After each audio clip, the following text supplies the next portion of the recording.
What's up, everyone? Hope y'all had a wonderful start to your new year. I hope your reading list and your TBRs were finished from 2025. And maybe in 2026, you'll finish all those series that you started and didn't finish. At least that's my goal for this year.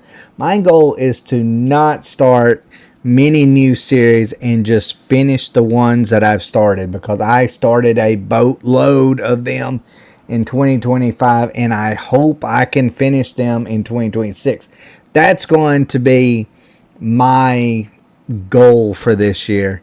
Now, there was one series that I was not planning on putting at the forefront in 2026, but after reading the last book, that Howling Dark and the Sun Eater books, I think I'm going to put Sun Eater at one of the top of the list of books of series that I'm going to try to finish.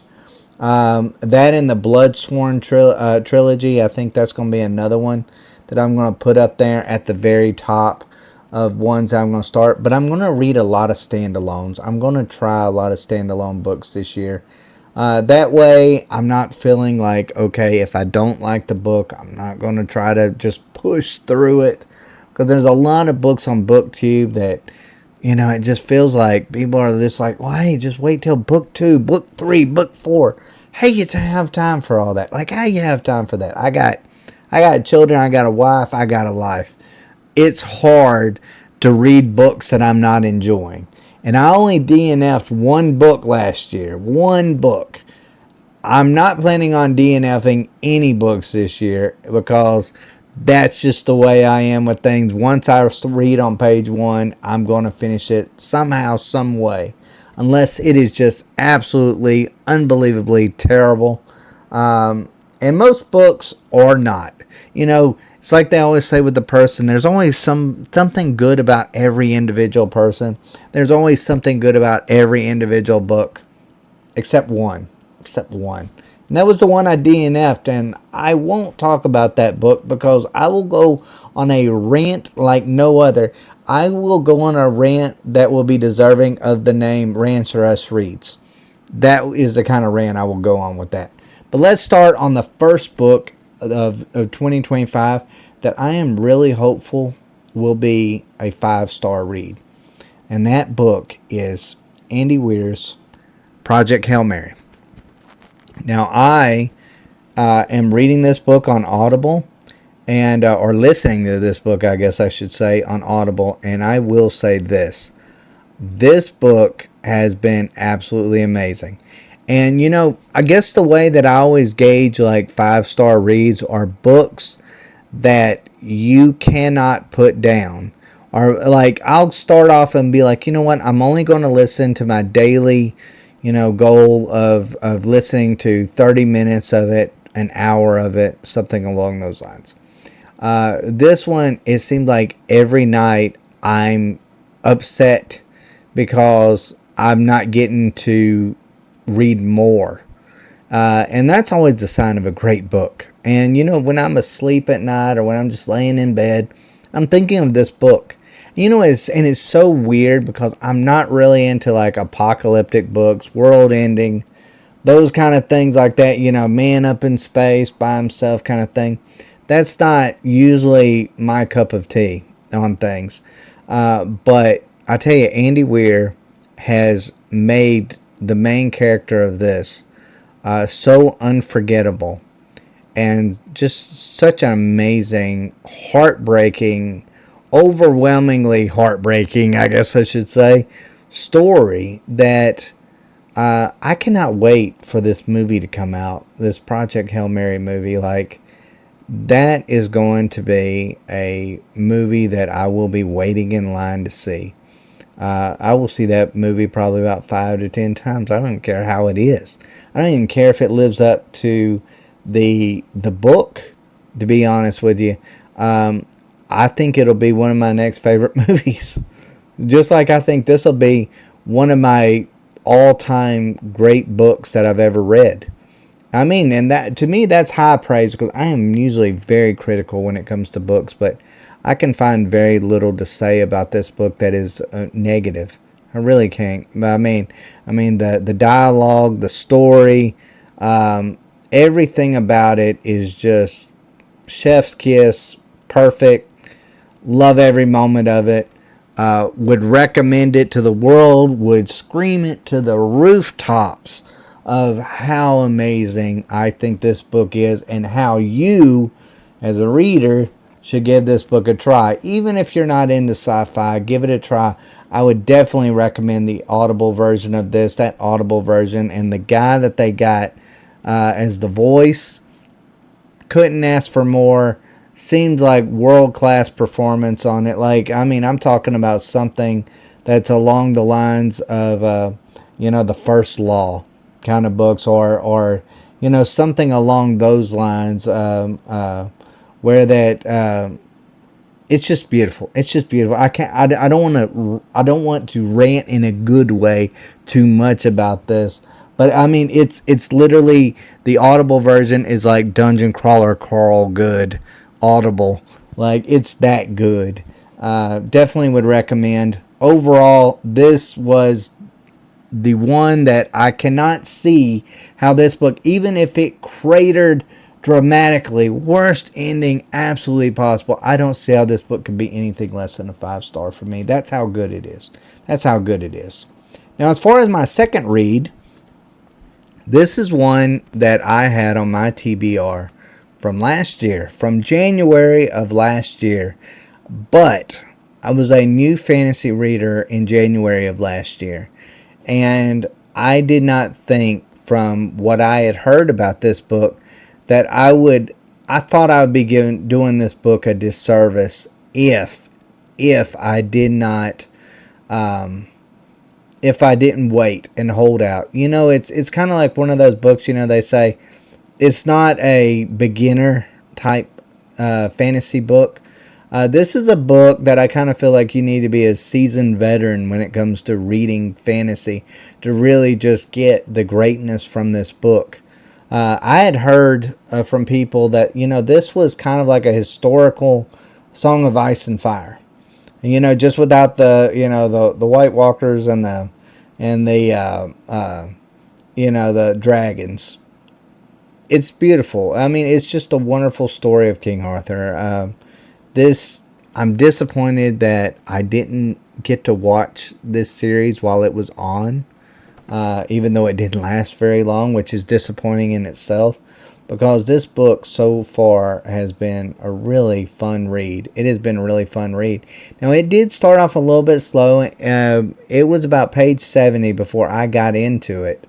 I will say overall, though, besides the names, I really don't have a problem with that. I feel like it hits the overall world of that time very well. In fact, I will say this. It has given me a new love for ancient British history. I have been researching all these different kingdoms that was at that time. I have found so many wonderful, wonderful things that have, it's enhanced my knowledge base, and enhancing my knowledge base of that world that was going on, from the Saxon invasion to, Rome pulling out, but yet the remnants still remaining of it.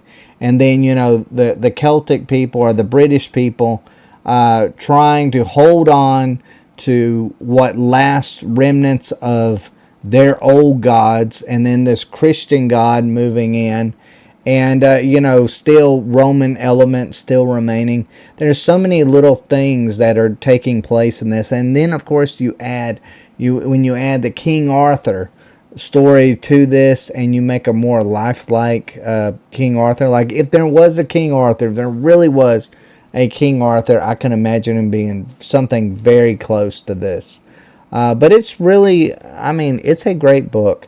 It's not told from the protagonist story of King Arthur.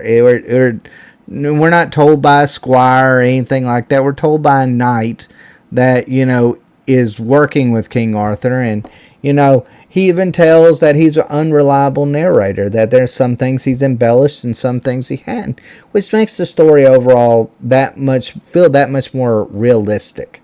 And I feel overall I've got my money's worth on this book.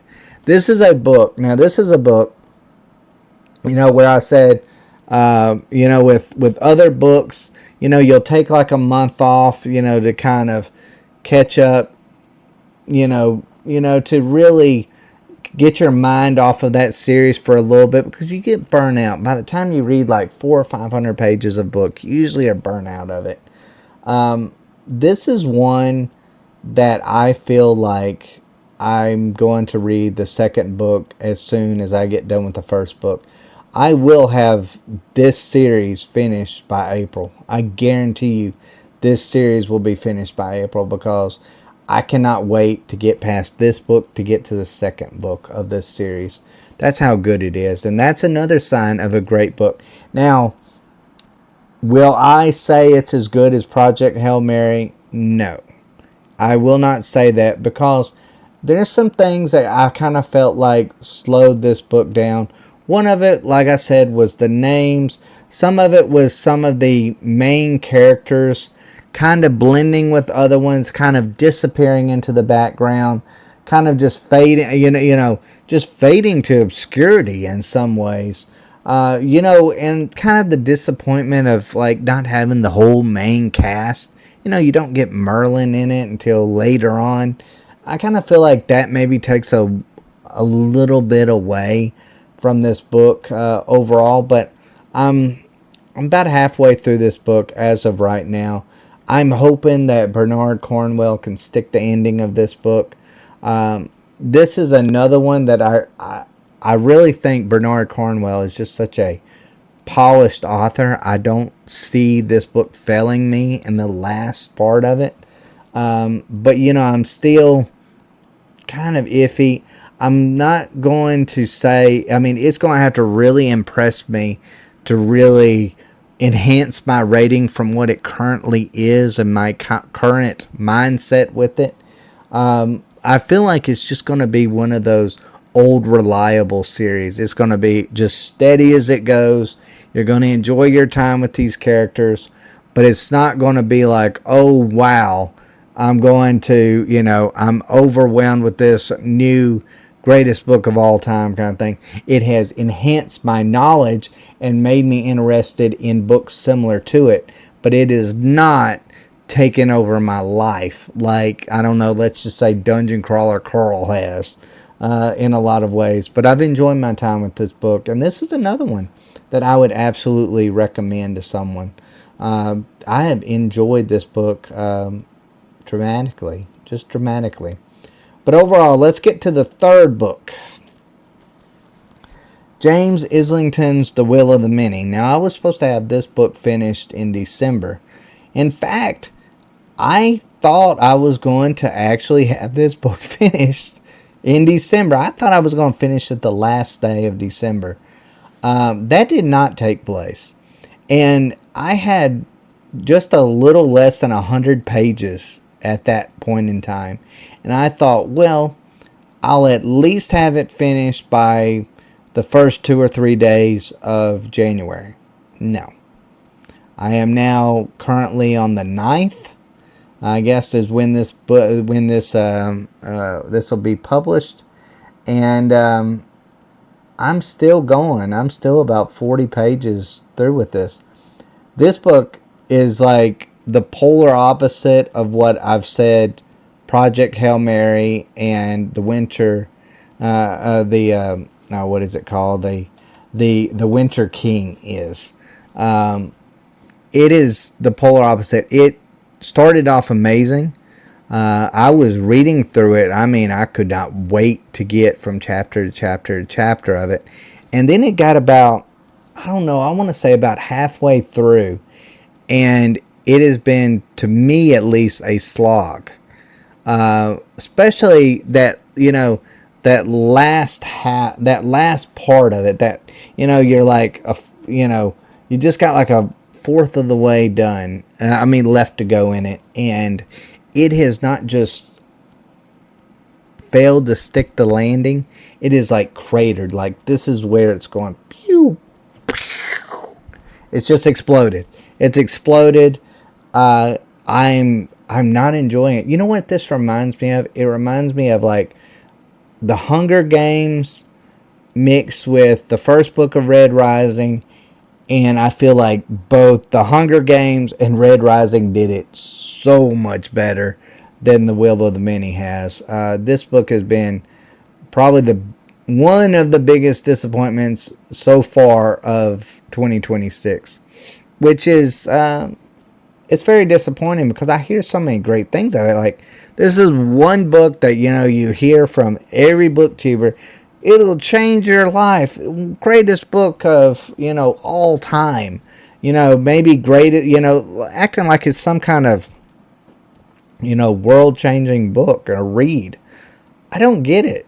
I really, truly don't get it. And I feel like I'm so close to the ending that I cannot see this last 40 or so pages changing anything for me when it comes to this book. I think this book is good. It's not great, though. It's not great.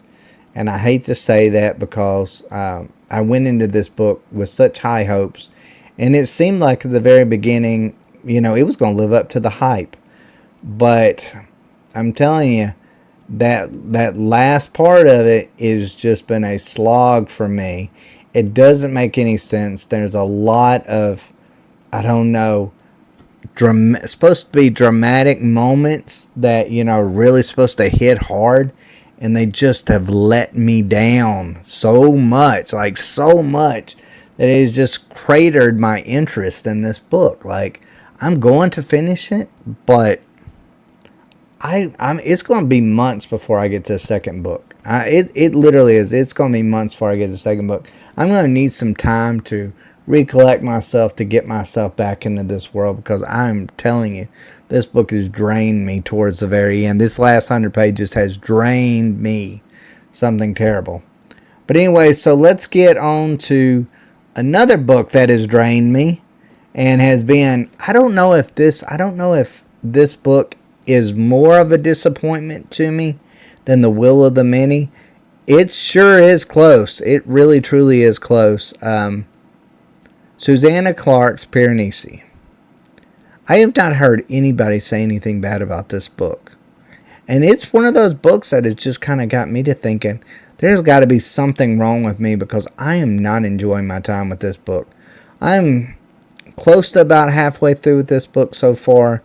I thought I was going to be done with this book in a week. But out of all the books that I'm currently reading, including The Will of the Many, as much as I complained about The Will of the Many, this is the one that I'm having the hardest time picking it up and reading it. It's been that much of a slogfest for me when it comes to this.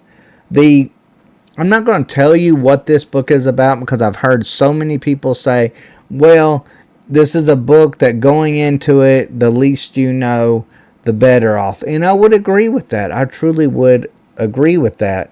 So I won't go into spoilers with it. I will just say that the mystery is not that intriguing. It feels very repetitive. It feels very repetitive at this point. It feels like we've gone over so many things to the point where I've almost memorized it. The character in this has a brain that he remembers everything. Well, I feel like I'm getting that way, but not because I have a brain that remembers everything, but because it's just been run in my head so many dang times. I don't enjoy my time with this book so far. Now, it could change. I mean, this next half of it could be the greatest book I've ever read, but I can guarantee you this book will be lucky. It would have to be amazing. It would have to be absolutely amazing. Like, one of the best endings of all time for this book to even be close to a 4-star for me. That's how much I've not enjoyed this book. I don't get it. You read on here, it's like, destined to become a work of classic fantasy. Like, I don't get it. I really don't. I don't see how this book is a top book for anybody. I don't see how this is a life-changing book for anything. This almost kind of reminds me of when I was reading Mistborn by Brandon Sanderson. That was the first book I had read as an adult of, like really adult fantasy. Because I'd read Harry Potter and things along those lines. But as far as Mistborn almost broke me. And I was kind of mad at BookTube. I'm not going to lie. I was really mad at BookTube because I felt like, man, these people were saying that this was like the best beginner series of all time, one of the best series that they've ever read. And I'm just like, the ending is great, but man, the first 500 pages of it was boring. Boring. Nothing happened.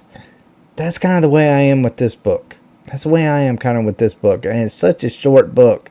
For it not to just be like hitting on all cylinders, it's just a really big disappointment. I'm hoping it'll get better. I really, truly am. I just don't personally see it happening.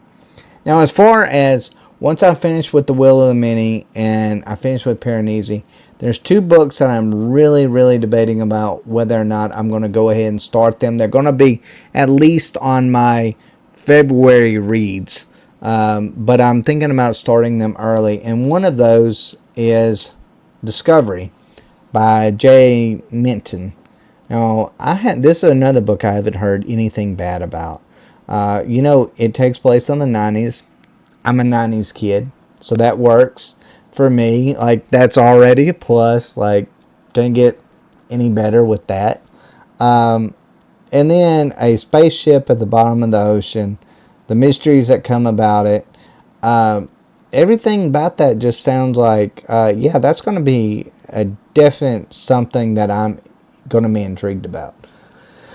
I'm not gigantic on mystery, but I do love some mystery. Like, when it's done well, I mean, you'll have me, like, that's page turners. I will stay up all night reading it. I'm hoping that this book is this way. Like I said, I haven't heard anything bad about it. I've heard that it's like one of some people's top reads of last year. I'm hoping it'll be one of the top reads for me this year in 2026. But overall, I am truly excited to get this. I cannot wait to get one of these two books, Piranesi and The Will of the Many, out of the way so that I can go on to this book. Now, as far as the next book that I'm actually thinking about maybe starting is actually The Hunger of the Gods. Now, I think I read the first book of the Bloodsworn trilogy in, I believe it was April of last year. I think I read it. I think I finished it. It was a big book. That again was one of the bigger books I read from last year, and it took me a while. Now, I think I ended up giving that like a 4-star or 4.5 rating. It wasn't one of these books that sticks with me. There's a lot of things that I forgot that I had to kind of be reminded of for the next book. But there are some characters that by the end of that book, end of book 1, that I really was intrigued by. I wanted to know where this story was going. I loved the world that they had built around it. There's like the only problem that I had with that book that just kind of got a little overwhelming was like the thought cage thing, instead of saying like, what you're thinking. Like the way that they phrased it, they make Vikings for some weird reason and everything, even in the show Vikings, where that they're just really poor. Like they have them speak English, but they're really just poor at it. Even though in the series they're supposed to be, native, even though not native. You get what I mean? You know how they do, English speaking, and it's just like it's jarring at times. Like it's just really jarring. But Gwyn, he's a great author. I love everything that he absolutely does. This is going to be one that I'm really going to be excited to to finish this series. I will probably, after I read The Hunger of the Gods, I'll probably go ahead and finish up that. And that'll be one less series that I can say I'm done with. And then I'll probably start on another John Gwynne series. Like, I've enjoyed my time with him. I think he's a great author. It's action-packed. It's got gods. It's got mystery. It's got worlds that, have that mystery, that shroud of mystery that you don't really understand what's going on, but you want to know more. So I'm looking forward to starting this book. Hopefully I can get to it sooner or later. But overall, that's basically the two books that I'm truly, truly thinking about doing. Hopefully I'll get to it. Hopefully I'll have these two books, Piranesi and The Will of the Many, done sooner than later in it. But overall, guys, let me know which one of those two books do you think I should start once I finish Piranesi and The Will of the Many. Let me know how y'all's feeling is when it comes to that. And I will say, about which book I should choose. I'll say this. The only change that I've really made for 2026 is the Sun Eater. Like, I read the first book of Sun Eater at the beginning of last year. I did not enjoy it. But the last book that I read of 2025 was the second book, Howling Dark, of Sun Eater. That's got me intrigued to read the third book, which I've been told to a lot of people the third one is the best one overall. So that's going to be another priority series that I'm going to really focus on in 2026. And so hopefully I can maybe add that to the mix, so I don't want to add too many big books to the list. Like, I think I'm going to maybe slow down and not do, instead of 4 books, maybe do 3 books sometimes a month. So I'm probably not going to hit the word count that I had last year, because I really went at it. There was sometimes I was reading like 5 books at a time. I don't think I'm going to have that time this year. But overall, I'm going to try my best. I'm going to try to get the things that is on my TBR finished.